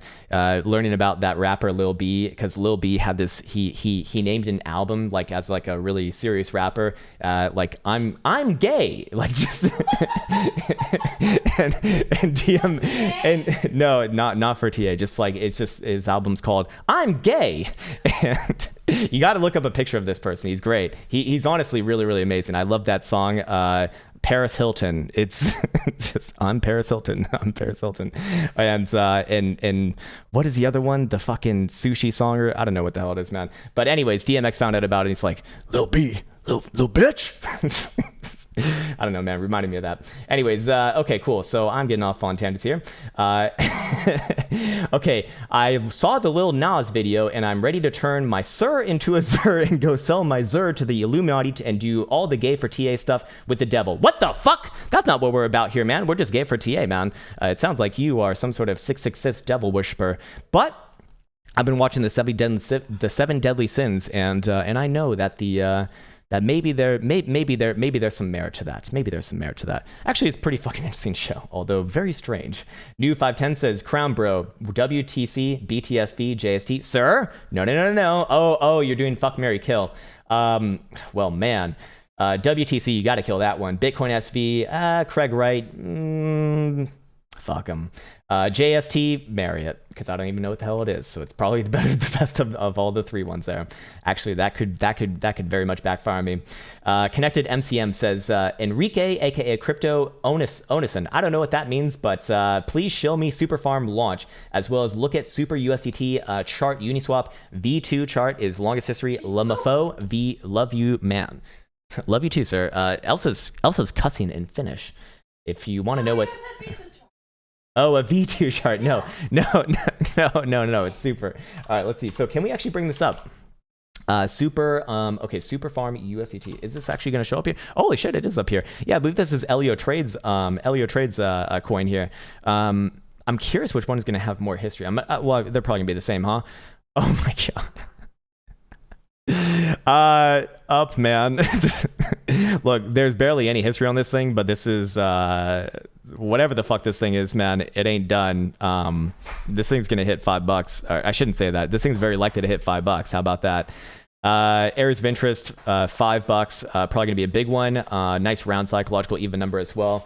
Long term, do I think that it stops there? Probably not, with the general strength in the market. Again, there's not much history on this, so I don't really trust TA too much, but for the information that we do have, I mean, this is just classic reaccumulation. I mean, they're not. This is vertical accumulation, is what this is. It's looking good, man. Contrary to most charts that have a nice up and down, this one just this one just up. Yeah, man, $5 I'd be looking at. Wouldn't even be super surprised to see this one get like $10 over the next like year or something. This is whatever the fuck this thing is, man. It's good. Credit to Elliot though, man. Elliot he's probably like the only guy that I really trust in the altcoin sector. I shouldn't say that. I don't really follow the altcoin sector. I don't even fucking know. Yeah, I'll just hold off on saying that, man. I don't even fucking know, but I can say that Elliot is legit. Anyways, moving on. Casual says, can you take a look at INJ USDT 24-hour Binance? Okay, symbol INJ USD. Okay, 24-hour Binance. Okay, gotcha. All right, let's see. Yeah, looking fine here over the history of it. Kind of similar to the last chart that we just looked. This one just only goes up. That's quite a good sign, actually. This one even having more history too is going to be a better sign long term. Let's see what the weekly looks like. Weekly looks like it might even have continuation over this next week or two. Daily, let's see. Okay, here's what I'm looking for. If you can see this this confirm above the zero read right here on the TSI, I'd be looking for this one to retest around the prior highs on this run, somewhere around like 15.5 to $16 region, and probably sets it up for another continuation drive. I mean, this is a clear reset on our daily RSI too. I see zero reason at all to be bearish on this as long as it's above the last higher low at about 10 and 40 cents. I'd just be generally bullish on this one. Below 1040 though, I would be looking for a big markdown. This one's all air down to like $5. It would be quite the nasty thing. Actually, sorry, I revised that to $7. But still, you know, that'd be a 30% move or more than 30% move. So pretty fucking big right there. Mr. Junior Riggs, I see you, sir. I see you. He's got the nice emojis. Earth is flat like an ostrich neck, says 0x BTC or 0x UST. Let's look at it versus Bitcoin. I'd actually prefer that just because USD pairs are just so much more likely to be blindly bullish. I'd rather look at something that's a little more nuanced just because it might be more interesting. Maybe not. But, you know, long term, is this good? Fuck no, man. You already know my opinion on that. You've been here long enough. Is ZRX breaking out? No, it's not breaking. Well, versus Bitcoin, no, I think that this is mostly garbage here, but is it likely to have an upside move? Yeah.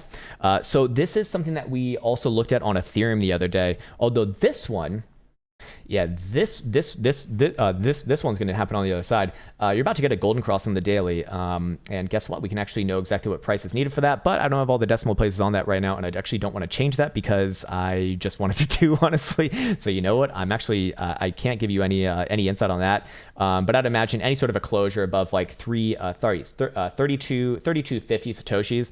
This one's very, very, very, very likely to test the high of this run at about 4100 satoshis, more medium term. And long term, I wouldn't be surprised to see it try for another ultimately lower high, somewhere around like 5,000 satoshis. Long term, though, it's not even a pump and dump; it just gets dumped. But I do think that you're getting ready for a bit of a small pump phase here. Again, joining the rest of the market here. Now, here's the thing. On the other side, there is an obvious bearish thing. If you do go anywhere below 2,500 satoshis, this one's going to go for the full retrace, probably even make new lows below 1,000 satoshis. But I don't think that's what's happening right here. I think that you're actually getting ready for a bit of a pumpity pump, if you will. All right, moving on. Mario says, sir, check good old Amazon. Fuck yeah, man. All right, we got a real stock here. We got like a very respectable stock here too. Symbol AMZN, one of the big fangs, of course. And what do we see on the, you said, okay, any higher time frame. Daily is interesting. I could kind of go both ways on that one. Weekly, also very interesting. Let's go to a monthly. We're going to have plenty of history here. Okay, wow. Yeah, this is really interesting. I mean, we do have some bearish divergence. Has that already played out, though? We got to move from 32.50 off that all the way down to 29, a little bit below 29. It's a decent move right there. But would I be looking for more? Let's check out what the quarterly looks like. Man, I'm actually a little bit more stumped on this one. It's not very wise to get bearish on the traditional markets right now. So I kind of flow with that. So here's the thing. You do have an obvious range right here on the daily, and this would actually accurately get both my bias to the upside and the downside for a greater move based off off the higher term timeframes. Any sort of a daily closure, even just a wick below the 26th of March low, and I'd be looking for a big markdown phase to kind of happen. Well, maybe not so big, but a little bit below 2,700 is kind of where I'd be looking for on that one before a likely bounce. By the same token, anywhere above the 200 simple here to the upside, 3140-ish region, top side of the range, I'd be bullish on this one, looking for new all-time highs. Which side do I think is more likely? Well, not necessarily based off this chart, but based off the broad market here, I would be erring on the side of the upside. I'm going to always err on the side of an upside when you have a macro uptrend, right? Vice versa for the downside. But in this case right here, you actually do have regular bullish divergence resolving the hidden bearish divergence right there. So I would keep an eye on that, and the TSI does look like it could easily turn down here as well. It'd still take quite a closure there below about $3,000, but that would essentially just be the bottom side of the range anyways. So the range is actually getting it incredibly well. That would be my bias, actually even for a long-term trade. To the upside, new all-time highs. To the downside, probably looking for a greater reversal there. Now, again, I do favor the upside just generally based off the market. But my opinion's not necessary on this one. That range should get it. Anyways, Stylic Tears says, I've been curious about this for a while now. Ooh, you've been curious, huh? If you had to choose one or two altcoins that look interesting to you for a long-term play, which ones? I don't look at enough altcoins to regularly to know, because realistically, like for myself, what's going to be interesting to me is more like long-term history. Problem is, the more long-term history that you have, the more and more long-term potential, will potential like, well, how do I explain this? Okay. So the more long-term history that you have on most of these altcoins, because they don't necessarily just go straight up, like they've all gone through like a general crypto bear market, you're going to have a lot of hodlers for that. So sort of my edge in looking for those sorts of things is going to be a little bit wacky there. It's not going to be right, because the more new coins don't have that issue where they have hodlers from, past market cycles who are just looking to get out at maybe break even, or even just on like, a more generic pump.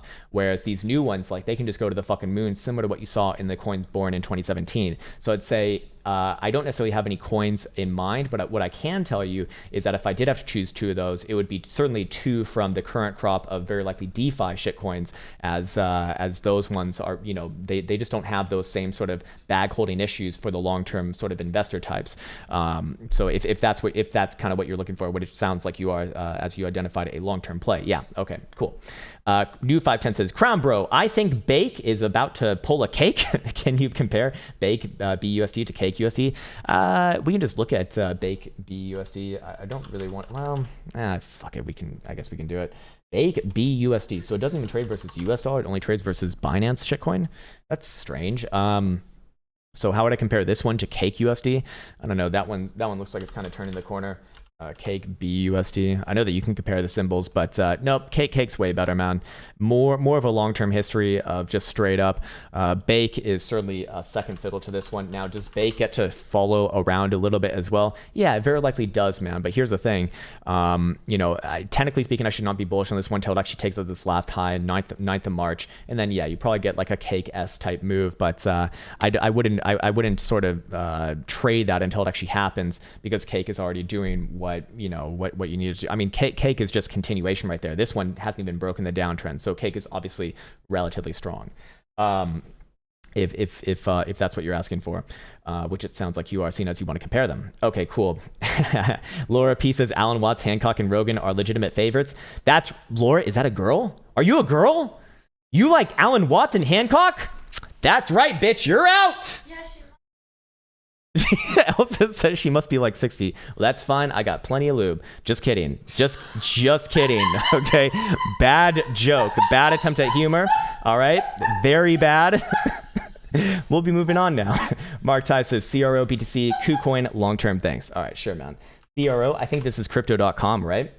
Versus Bitcoin specifically on KuDerp, on CuckDerp. Looks like shit, man. Looks like shit. We have another shitty chart of the day. We have another shitty. Oh my god, this is really awful right here. Does this thing's not even getting going with the rest of the market. This is really fucking bad, man. Really fucking bad. Here's the thing. Most things, like even these shitcoin altcoins, are going to get some rallies too. But the problem is, as with most shitcoins, all rallies fail, baby. All rallies fail, and all rallies will fail.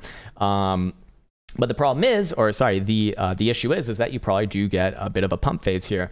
So where kind of natural targets on that pump be? I mean, Wouldn't be surprised to see this one actually turn the corner a bit and maybe even head up to like 750 or 800 satoshis and probably put another major high right there. Long term, it's it's absolute garbage. I don't think that is worth playing things like this. And what I can also say because this one might even be putting in a long term high right here already. Let's see if there's any divergence showing, because you typically do see that on these sorts of one-off highs. And yeah, actually potentially we do have that, but this is not confirmed as a local high just yet. You confirm this as a local high with any sort of a closure below the last low of the prior of the prior weekly dildo in this case. Let's see if we can do this on a daily as well. Yeah, daily is a little more obvious here. Anywhere below about 312, and yeah, I'd be looking for a full retracement of this current rally and new all-time lows. But until that happens, I guess, I don't know. It kind of does look like it wants to pump a little bit here. But look, man, I don't think that I don't think that my opinion's relevant on something like this, man. You don't want my opinion on something like this. It's a pump and dump is what it is, and we're just trying to like guess where the pumps are. And I don't think that you have like the best setup here for an actual pump. So if I'm just looking at this, man, I'd favor the downside. But the general market is kind of just getting free rides here. All right, cool. All right. Oh, people didn't like that one. Well, fair enough. All right. I'm banned. Hey, what's up, Kevin? Hey, what's up, Kevin? Good to see you, man. It's been a long time. I showed up late. Where can we find the interview you did? Hi, Elsa. Where can we find it? It's actually going to be, one of them's going to be posted today. One of them is going to be posted today. I'm going to schedule it for like 5 p.m. Eastern Standard Time. It's going to be with two guys that I've known for about 3 years now who've actually been a part of this community. They're going to come on, kind of tell their story. They actually have their own project going on now too. So I wanted to kind of introduce you to their YouTube channel. They're going to be focusing on like traditional markets. And these are just two guys who I can just vouch for. I like them. and I think a lot of people in this community probably know them as well. Although I don't actually think that we gave out their Discord names, which is probably what people know them from. And then I just did another one yesterday that I'll post probably on maybe like Good Friday, perhaps, as a little bit of a, because I imagine marks will be slowed that day. And then I've actually got a couple more scheduled with a couple of other community members. It's actually really cool. And I just want to send out like a general message here. Hey, if you're in the community and you kind of want to tell your story, if you can first, like verify that you're a professional trader and everything, then I'd love to have you on, because I think that those are one pretty interesting conversations for myself. And then also, I think it's helpful for a lot of people out there too, because what you'll notice with these interviews is like, there's 3 people right now thus far, and all 3 of them, while they have like different sort of methods and different sort of paths, they all have like some common threads there too, which I try to point out as much as possible, which I think is kind of like the meta of learning this as a skill. So yeah, I'll be posting those over the next week or so, and I've got a couple more scheduled, which I'm really excited about actually. Krown, you look a bit like a boomer. How dare you? How fucking dare you? It's funny how Krown is trying to sound all serious with TA, and then he uses words like cake and bake comes out of his mouth. Sir, we're in cryptocurrency bullshit land. Unfortunately, that's just the way that it is. Rich Buddy says it got 2,000 shares Apple at 119.76 daily. Look okay. Oh Jesus Christ! Now I'm doing trades. Well, let's check it out. I mean, you're not really asking me to trade for you. You already made the entry for yourself. Okay, so you basically bought on what? Well, you basically bought. Okay, so you are buying the low of the range, to be fair. So a tale of 2 tapes here. Now you are buying essentially a descending triangle, which is typically not a good thing.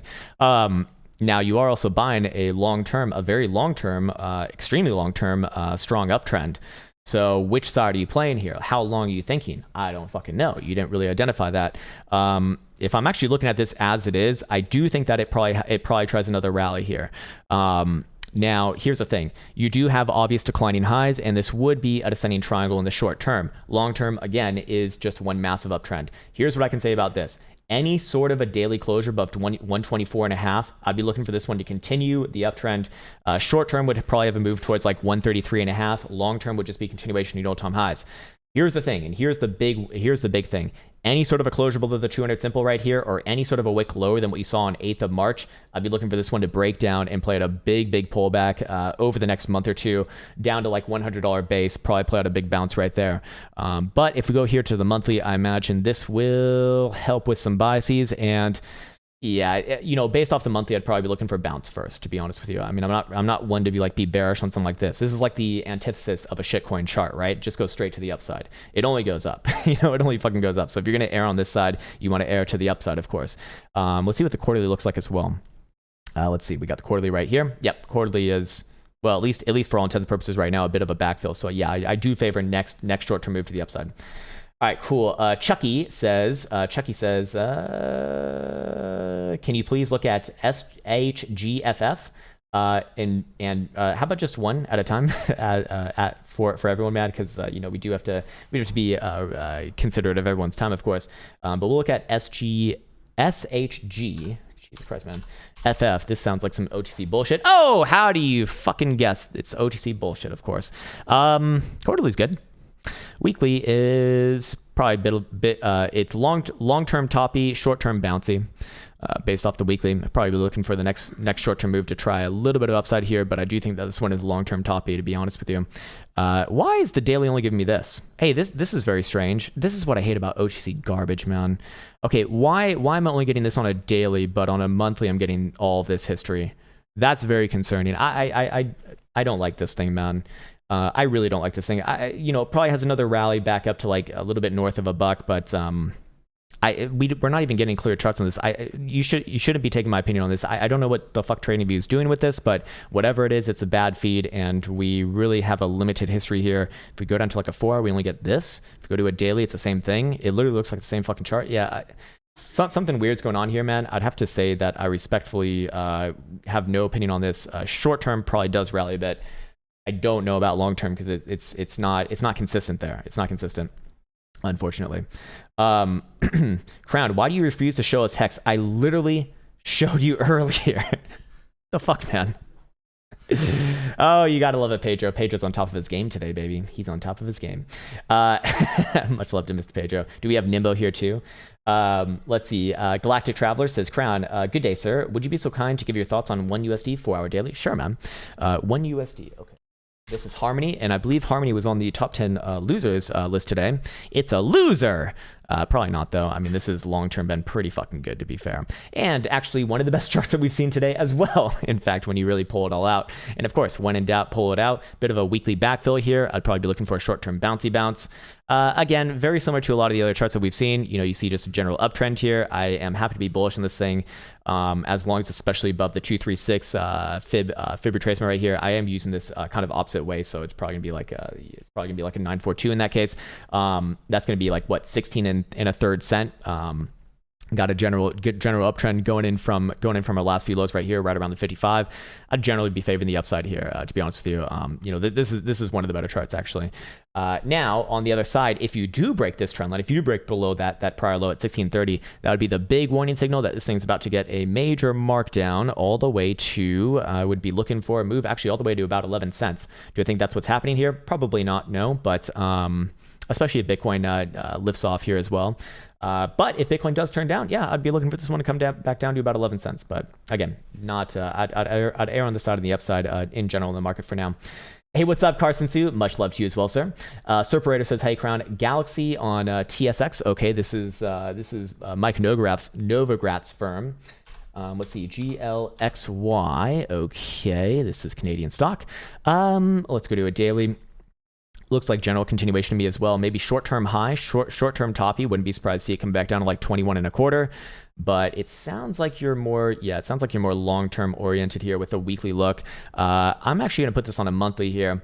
Yeah, I'd be bullish in this one, man. You can see, I mean, getting your first monthly closure above the prior sort of dumpy area is definitely a good sign. This one very likely to continue here. Volume is kind of supporting this as well. I would like to see it close a little bit closer to $25 at the end of today, but at the end of the day, man, again, I favor the upside here. Generally speaking, short term, if it wants to have a downside move, that's completely fine, but it doesn't really destroy any of the long term trend, of course. Delphine says, "Dear Boomer," what? That was a joke about the devil's stuff, sir. Check out Lil Nas "Call Me When You Need Me" video on YouTube, and you'll get my my joke, Sir Z's. Appreciate that, man. Yes, I'm so old now that I need fucking explanations for popular culture jokes. You and your damn medias. Stuart says, "Sir, can we look at wrapped ether hog?" Okay. Hogue. Is it? Wait, nope. Hold on. Hog? Hog. Yes. Okay, it is hog. All right. Got my plums and my hog ready. Hog finance. Okay, this one sounds legit. Down as fuck. Down as fuck. Now, here's the problem. We don't have any history on this chart. But for the history that we do have, it only goes down. I'd be looking for another run, probably back down to like, what is this? 4 million butyrols? Someone explained this to me the other day what the base parent is. Don't care. It's butyrols, man. It's butyrols from nowadays. Yes, somewhere back down around here. Look, I don't trust this chart, man, to put it bluntly. I really don't trust this chart. But if I did have to call a direction, yeah, down would be the direction here. All right, cool. Okay. No. Oh, you're joking. Okay. Oh, you bastard. I didn't read the whole goddamn. Fucking kids got me again. H bar USC. Yeah, I also think that's funny. Yeah, that's real funny. That's real fucking funny. Short term down. Short term, I'll be looking at another run towards like 35 cent. Long term up.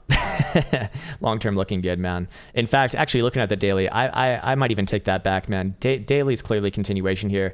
If it does want to have a short term downside move, I'd look at that as an opportunity. Of course, it's not financial advice, I'm not a financial advisor, but I am a financial derper, and we probably could use a bit of an extension here for areas of interest to the upside. I'd be looking at like, yeah, a little bit north of 50 cents actually long term, probably into the month of April. Okay, cool. All right. Let's see. Yeah, there you go. Pedro's got it, baby. Pedro's got it. Okay, cool. 56 years. Man, I do have a lot of gray hairs, and I do have wrinkles on my sack now too. So I don't know how old that makes me, but yeah, man, I'm in my early 30s right now, and I hope that I actually felt really good the other day because someone said you're in your 30s. I thought that you were in your late 20s. I'm like, oh, that's good. That's nice. All right, great. Looks like all Elsa's face products are starting to pay off. Najan says, Krown, hello, Zer. The Pi cycle. God damn it. You must be joining in a little bit late, man. If you want to rewind like about 20 minutes ago, I actually do explain that a bit. And also at the beginning of yesterday's, stream as well. In depth, actually, more in yesterday's stream. John Johnson says, Krown, when did you discover Bitcoin and how were you initially doubtful? Were you initially doubtful? Or no, you did say how, but actually wasn't too initially doubtful, man. I learned about it, as most people do, when they are looking for things that you should not be looking for on the interwebs. And one of my friends was making an order, and when he went to go pay, the payment was in Bitcoin. I was like, what the fuck is Bitcoin? This was probably back in like 2011, 2012. I didn't think anything of it back then. I thought it was like probably just a scam because, internet stuff is mostly a scam. But that was back in like 2011 or 2012, I believe. Yeah, 2012. I can stand by 2012. Then I became a professional trader like a year later. Yeah, about a year later, actually. Okay. And then when we were on the floor of ARCA, we started hearing about it in like 2013, 2014, based off of one of the parabolic rallies. Actually, in fact, it was like, let's see, it was right around here. And the reason why we were hearing about it, we're not going to find on this chart, it's not long enough. The reason why we were hearing about it, yeah, I was on this rally over here, is because it went fucking like ridiculous amount. And so, people would be talking about it. I think it even got some airtime on like CNBC a little bit too. And so we heard about it back on over here. And, I didn't really think too much of it. I'm like, oh yeah, cool. Went fucking parabolic as most things do, probably blows off its top and, never gets seen again. Turns out I was wrong about that. I heard about it again from a friend that I really, really trusted at the time, just generally to kind of keep me in the loop about things in 2016, 2017. And that's when I really started to switch into it. And, I did a little bit of research into it. At the end of the day, I was just interested in trading in it. And then in about 2019, I actually switched on full time. I let go of my badge in 2019. So I just switched on over here. So it was kind of like a gradual process of getting acclimated to it. But I'd say I really started to make that switch in 2017.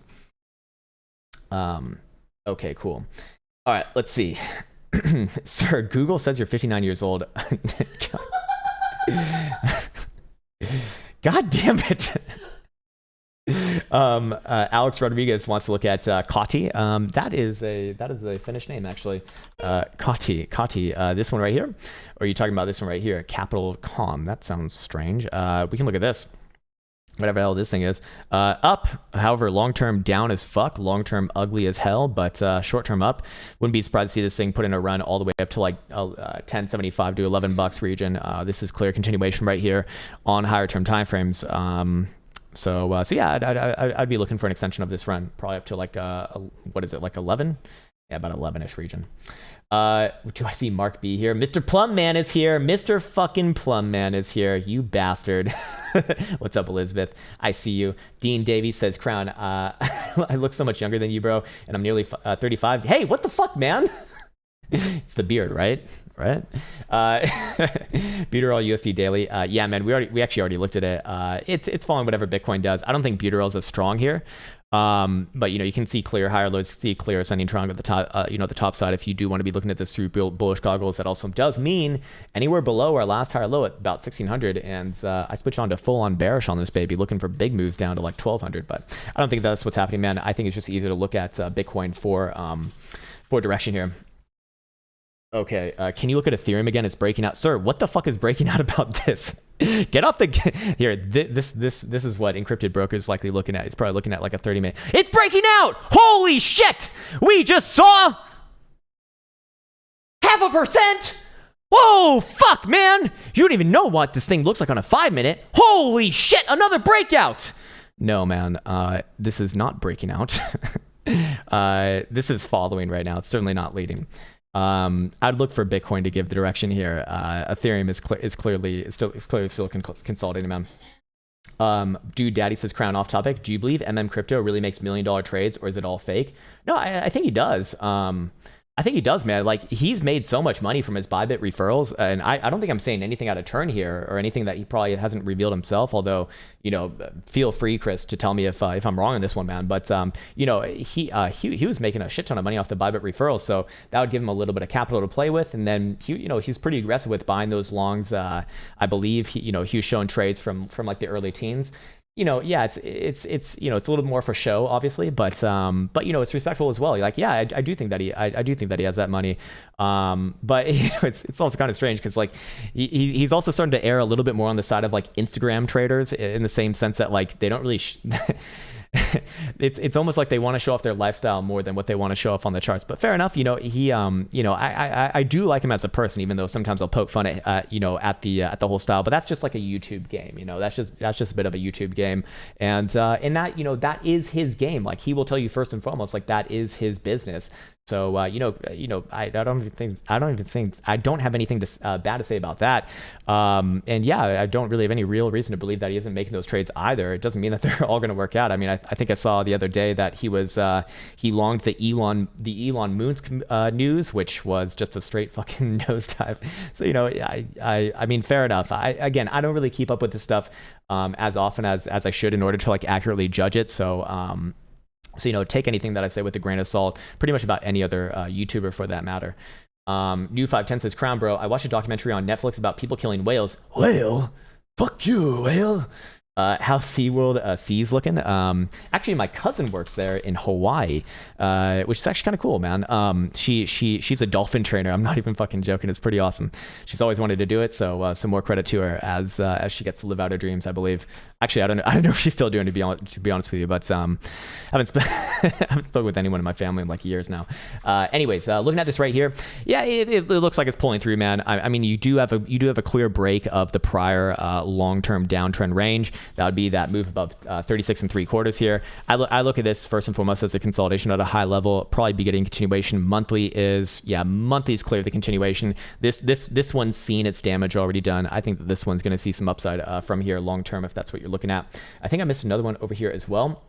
Mark Ty says, Krown, can you please see Alice, my neighbor, long-term USD Binance? Wait, what? I don't know if I'm understanding this properly. Is Alice the ticker? Hey, what are these new tickers you got going on here? Alice USD. Okay, this is a thing, so I'm guessing it's this. Okay, all right. Just one massive girthy green dildo, sir. Looks like we got oh my god. There's really not a whole hell of a lot of history here. I'd actually be looking for short-term downside just based off this chart. But look, man, I don't trust TA for something that's this new. I really don't. And there's no obvious formations going on here. Nothing's really obvious on this one.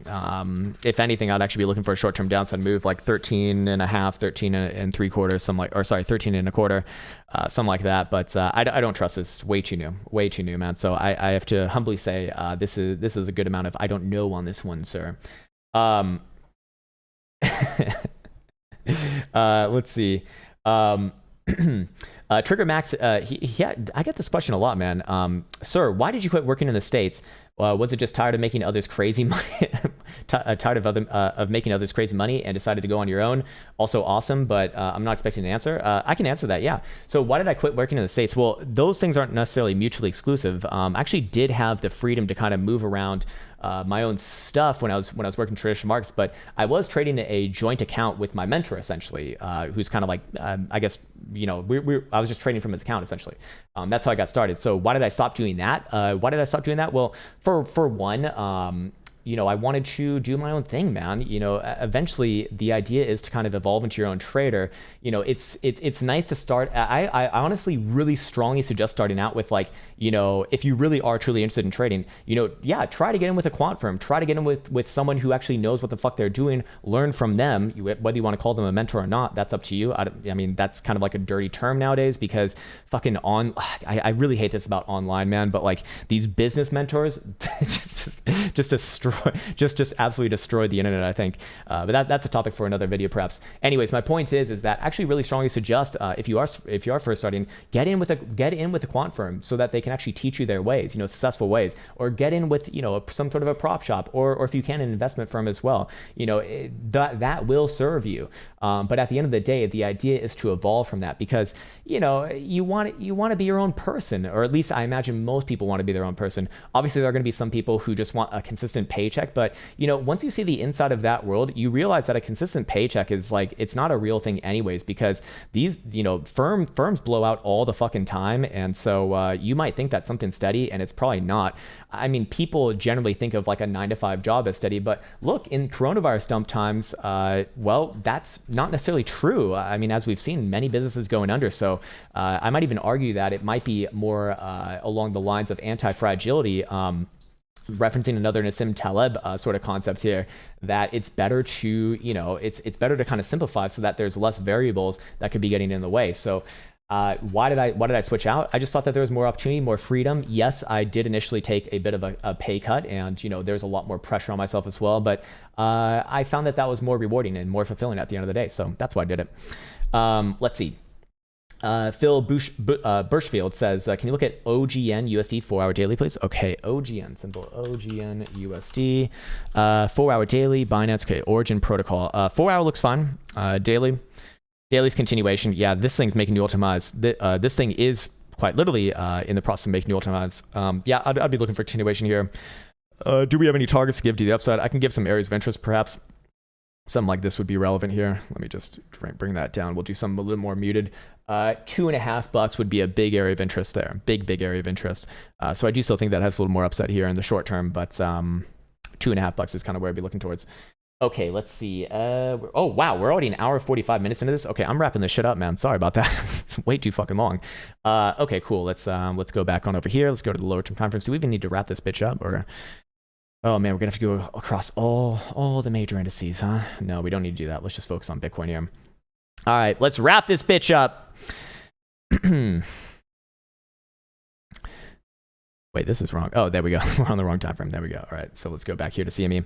All right, Bitcoin on CME. Once again, DMI ADX signal is falling through right here as we do see the DMI Plus furthering its dominancy, and even the ADX also making a new high on that last move from last night as well. MACD can have a chance to cross the upside. This was obviously precipitated by our daily TSI cross that we saw actually confirmed at the end of yesterday right here, which the last few signals on this have actually been rather powerful, leading up towards our rally over here in 8th of May, our rally over here in 6th of February, our rally over here coming out of this $20,000 base in December 14th. And then of course we go back to our other charts over here. This is accompanied by a bullish cross on the daily Stokes on CME, by the way, which is also going to be considered a rejection of the bearish control zone. So that would be another couple points in the side of good things, of good shit, if you will. And same sort of signals on the ADX that have been relevant in the past for, some pretty nice moves, actually 20% moves and beyond for the most part, as we did identify early within this video. I'm talking about this guy right here, jump above the 20 symbol. simple. Boom, up to the top side of the Bollinger Bands. And this guy over here, same thing from that move.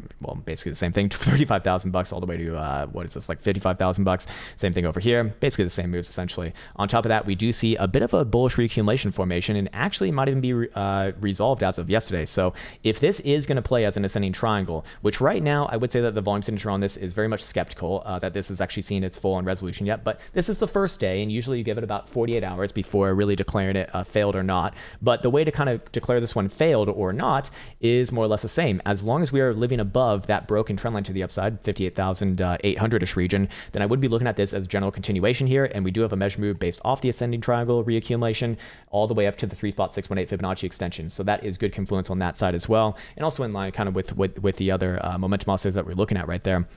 This is also accompanied by, of course, daily hidden bullish divergence, 2-day hidden bullish divergence, 3-day hidden bullish divergence, and even the 5-day, which is going to be closing tonight alongside the monthly, going to have it in line there as well, as long as we close basically anywhere above $58,000. Speaking of the monthly, we do see that the monthly is once again going to be trending above the top side Bollinger Band here, which would imply continuation of New York time highs throughout the month of April, and the quarterly doing the same thing as well. Now, does that mean that I'm just blindly bullish on the short-term timeframes? I think that Bitcoin could very easily play out a short-term pullback here. I don't feel all that compelled by that. It's very similar to the last few days of price action. I feel a lot more compelled by the higher term timeframes, especially coming into a whole new month and quarterly. That's going to certainly supersede everything else for myself, especially as I'm more focused on the long-term timeframes right now, trading-wise.